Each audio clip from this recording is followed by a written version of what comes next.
Seja bem-vindo ao canal Conexão Política. Nós estamos tratando de 3 ações diretas de inconstitucionalidade. A primeira proposta pela ABRAGE, Associação Brasileira de Jornalismo Investigativo, que questiona especificamente a inconstitucionalidade das chamadas emendas PIX, transferências especiais, e questiona, portanto, este instituto apresenta vários argumentos que serão aqui sintetizados em breve.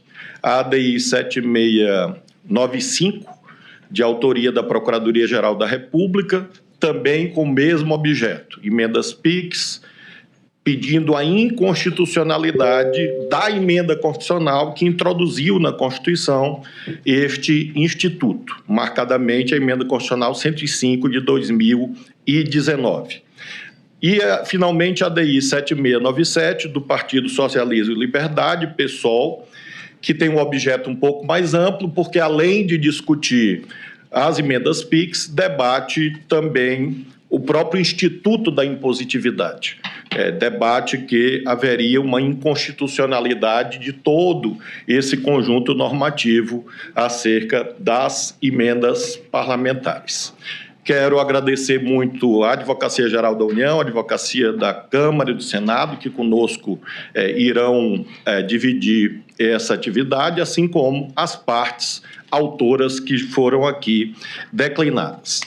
A audiência pública tem uma previsão, como todos sabemos, na lei, é uma possibilidade, e eu diria mais do que isso, uma necessidade que haja esse debate quando se cuida de processos complexos, processos estruturantes que envolvem políticas públicas, envolvem cláusulas constitucionais de interesse de todos os brasileiros e as brasileiras. Nós temos algumas premissas nessa audiência. Em primeiro lugar, premissas metodológicas, ou seja, não há direito adquirido a regime jurídico, e isto é assente na jurisprudência do Supremo há algumas décadas, e, obviamente, não existe direito adquirido quando, eventualmente, se cuide de algo desconforme com a Constituição. E, portanto, não há intocabilidade ou intangibilidade que interdite qualquer debate acerca da existência de tal ou qual regime jurídico, uma vez que, se eventualmente o plenário do Supremo entender que ele é incompatível com a Constituição, evidentemente, ele é tido como não existente, ele perece. A segunda premissa metodológica é que, no sistema de tripartição funcional de poderes, não há lugar para vontades unilaterais. Deve prevalecer o mandamento constitucional da independência com harmonia, ou seja, o diálogo entre os poderes, quando tratamos de um tema de interesse nacional. E lembrando, na arquitetura de Lúcio Costa e de Niemeyer, a Praça dos Três Poderes tem, evidentemente, os 3 edifícios sedes, respectivamente, do Judiciário, no caso do Supremo, Legislativo, Câmara e Senado, e Poder Executivo, o Palácio do Planalto, porém, ninguém pode esquecer que no centro dessa arquitetura está exatamente a praça. Ou seja, os donos do dinheiro público, os detentores da soberania popular, que são, portanto, aqueles sobre os quais nós devemos parametrizar toda a ação dos 3 poderes. Porque, em última análise, se qualquer poder erra, quem paga a conta é exatamente aqueles que estão na praça, e não exatamente aqueles que estão dentro dos prédios. Se nós temos fatos recentes, como, por exemplo, esses erros administrativos, possíveis crimes envolvendo lesões a aposentados do INSS no âmbito do Poder Executivo, essa conta é repassada para aqueles que estão na praça. Se nós temos no Poder Judiciário, nas instituições do sistema de justiça, supersalários, penduricalhos, etc., quem paga a conta é quem está na praça. E, do mesmo modo, se eventualmente nós não tivermos emendas parlamentares ajustadas à sua finalidade, novamente a conta é repassada para a praça. E cito exemplos envolvendo, quem sabe, os 3 poderes para nós conseguirmos entender bem que a dimensão da harmonia envolve exatamente esse diálogo franco, direto e sem nenhuma tentativa de interdição ou de imposições quanto a debates. Isso pode, isso não pode. Quem diz isso é exatamente a Constituição da República e mais ninguém. Nós precisamos ter seriedade e ponderação do debate.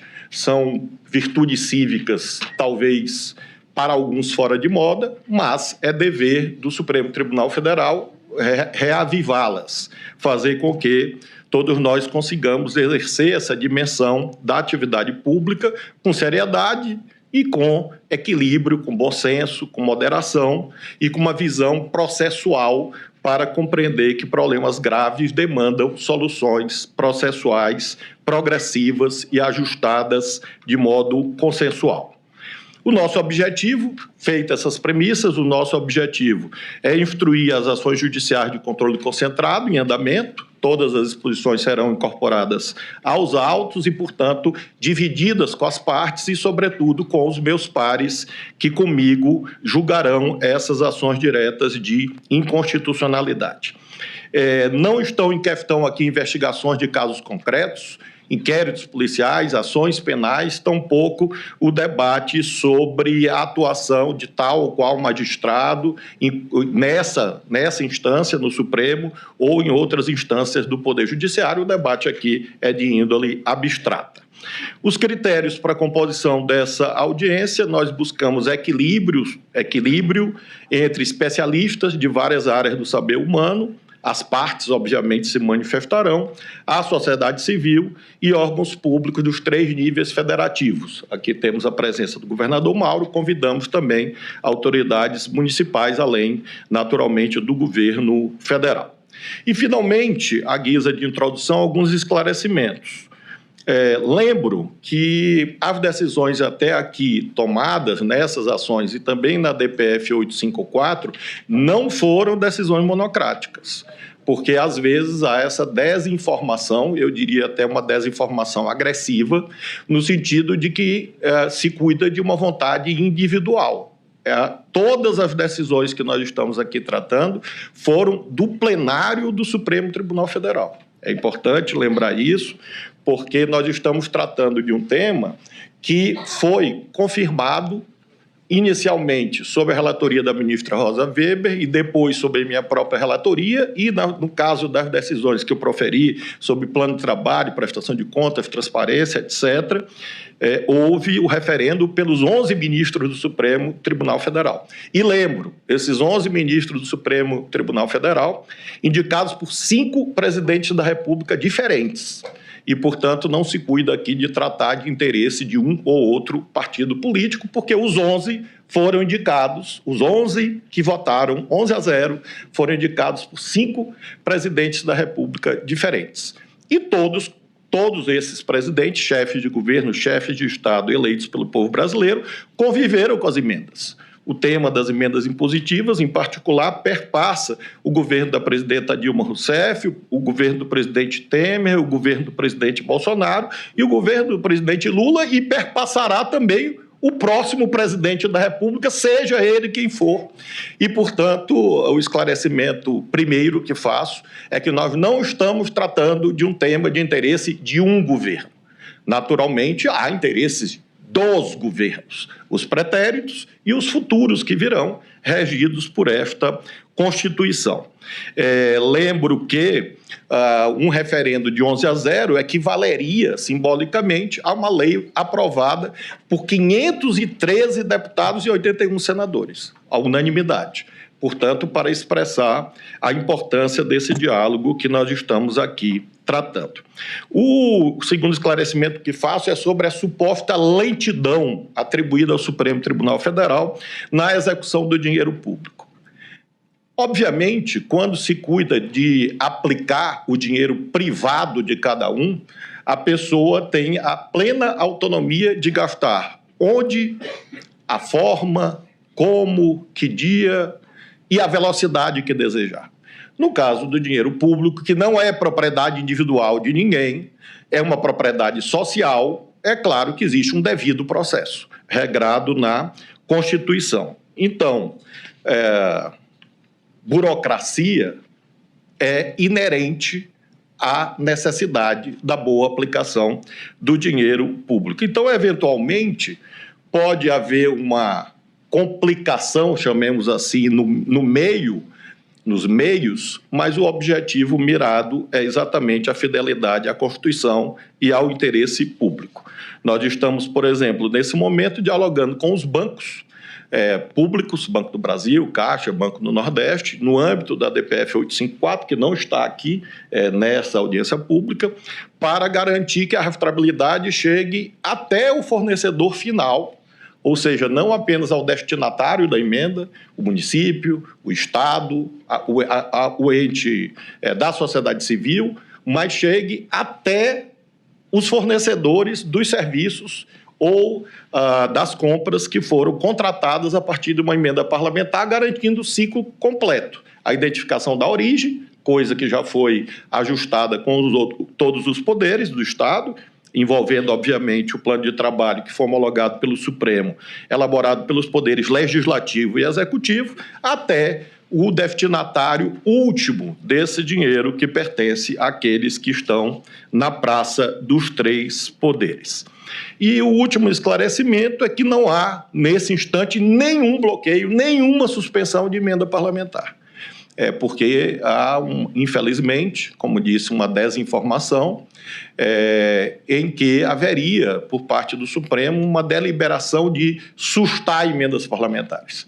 Eventualmente, claro, caso a caso, se uma emenda está sendo objeto de uma investigação na Polícia Federal, é claro que o magistrado competente pode e, eventualmente, deve sustar este pagamento. Mas não há, por parte do Supremo Tribunal Federal, qualquer medida proibitiva quanto à execução de emendas parlamentares. Finalmente, para que nós possamos, sem delongas, passar para os primeiros expositores. Nós estamos tratando aqui de uma circunstância similar àquela que o Supremo enfrentou ontem, no que se refere ao Marco Civil da internet. São valores constitucionais que devem ser objeto de concordância, porque eles têm a mesma estatura. Então, ontem nós estávamos tratando do Marco Civil, do artigo 19 da Lei 12.965 e do 21, claro, sob o pálio dos valores da liberdade e da responsabilidade. No que se refere a esta audiência pública, todas as exposições, em última análise, creio, transitarão por alguns problemas. Primeiro, o Congresso Nacional, órgão de soberania nacional e popular, decidiu criar as emendas impositivas. É verdade. E isto tem um peso fundamental na arena institucional brasileira. Se cuida de emendas constitucionais aprovadas por um rito qualificadíssimo, de 3/5 e 2 turnos em ambas as casas. Mas esse mesmo Congresso Nacional constitucionalizou o conceito de responsabilidade fiscal, no artigo 164-A da Constituição. A responsabilidade fiscal, portanto, não é mais uma opção governamental, é uma imposição constitucional. O mesmo Congresso regulou o devido processo legal orçamentário. Aquilo que eu falava, que alguns chamam de burocracia, está todo ele regrado na Constituição. E esse devido processo legal orçamentário, complementado posteriormente pela Lei Complementar 210, também votada pelo Congresso Nacional, exige os atributos da transparência, rastreabilidade e eficiência com a efetiva entrega de bens e serviços à sociedade, artigo 165, parágrafo 10 da Constituição. E esse mesmo Congresso Nacional disse que o sistema de governo no Brasil é o presidencialismo. E esse mesmo Congresso Nacional escolheu a forma federativa de Estado. Então, nós temos não um debate constitucional isoladamente, nós temos um sistema constitucional a ser ou modificado pelo Congresso Nacional, que pode fazê-lo a qualquer tempo, salvo em relação à forma federativa de Estado, que é cláusula pétrea. Todos os outros elementos podem ser revogados pelo Congresso Nacional no momento que quiser. Se o Congresso Nacional quiser tirar a responsabilidade fiscal da Constituição, pode tirar. Se o Congresso Nacional quiser tirar o presidencialismo da Constituição, pode tirar. assim como também pode desconstitucionalizar o devido processo legal orçamentário. Mas enquanto estiver na Constituição, não se cuida, portanto, de uma invasão do Supremo, e sim de um dever. Se nós temos normas constitucionais que estão aparentemente em dissonância, a harmonização de tais normas é uma atividade tipicamente jurisdicional em todos os países do mundo, enquanto o Brasil foi um regime democrático. Portanto, não há nenhum intuito de usurpação de atribuições de outros poderes. No que se refere à forma federativa de Estado, para homenagear o governador Mauro que aqui está, lembremos que a Constituição divide as competências dos entes do ente nacional, dos entes subnacionais, e, no capítulo próprio, delineia o chamado federalismo fiscal, em que há atribuições, arrecadação e o modo como essa arrecadação é empregada. Então, nós temos, portanto, um regramento constitucional que tem a ver com esse tema das emendas parlamentares, até porque um colega governador, do governador Mauro, outro dia me dizia que as assembleias legislativas estão também legislando sobre o assunto, como também as câmaras municipais. Então, muito provavelmente, a conta de 50 bilhões ano é uma estimativa a estas alturas muito minimizada, porque provavelmente, aí é um instinto, digamos assim, nós estamos falando seguramente de mais de 100 bilhões de reais por ano, envolvendo os 3 níveis da federação. Por isso mesmo, com essas premissas, com esses objetos, com essa compreensão metodológica sobre o papel do Supremo, é que estamos com muita serenidade, prudência, tranquilidade, realizando essa audiência pública e sempre acreditando, como temos feito, em um processo estrutural, no amplo diálogo